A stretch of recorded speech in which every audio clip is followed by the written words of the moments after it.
আজ 25শে বৈশাখ, কবিগুরু রবীন্দ্রনাথ ঠাকুরের জন্মদিন। তাই আজ আমি একটি কবিতা বলতে চলেছি। এই কবিতাটি শুনে মনে হবে যেন রাজা রানীর গল্প, কিন্তু এইটা আবার প্রমাণ করে দেয় যে কবিগুরু রবীন্দ্রনাথ ঠাকুরের লেখা যে ধরন, যেভাবে তিনি মাথার মধ্যে বুদ্ধি করে লেখেন ও যেভাবে তিনি লিখেছেন এই কবিতাটি, সেটা দেখে একটি নতুন জীবনের গঠন হয়েছে। লিপিকারী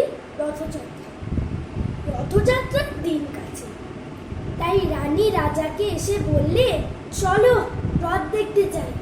রাজা বললে, আচ্ছা। হাতির শাল থেকে হাতি বেরোলো, ঘোড়া শাল থেকে ঘোড়া, ময়ূর পক্ষী যায় সারে সারে, আর বলল মাঠে সারে সারে সিপাহী শান্তি দাস দাসী দলে দলে পিছু পিছু চলল।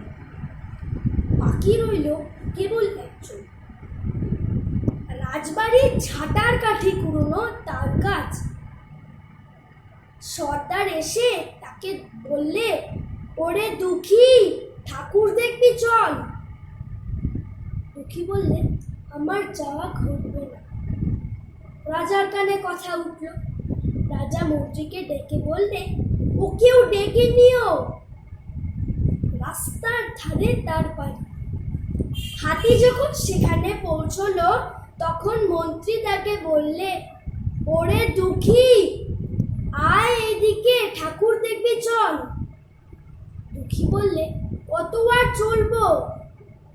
ঠাকুরের দুয়ারে পর্যন্ত পৌঁছাই, সে সাধ্য কি আমার আর আছে? মন্ত্রী বললে, ভয় কি রে তোর, রাজার সঙ্গে চলবি? দুঃখী বললে, সর্বনাশ, রাজার পথ কি আমার পথ? মন্ত্রী বললে, তবে তোর উপায়? তোর ভাগ্যে কি রথযাত্রা দেখা ঘটবে না? দুঃখী বললে, ঘটবে বই কি, ঠাকুর তো রথে করেই আমার দুয়ারে আসে। মন্ত্রী হেসে উঠল, বলল, তোর দুয়ারে রথের চিহ্ন কই?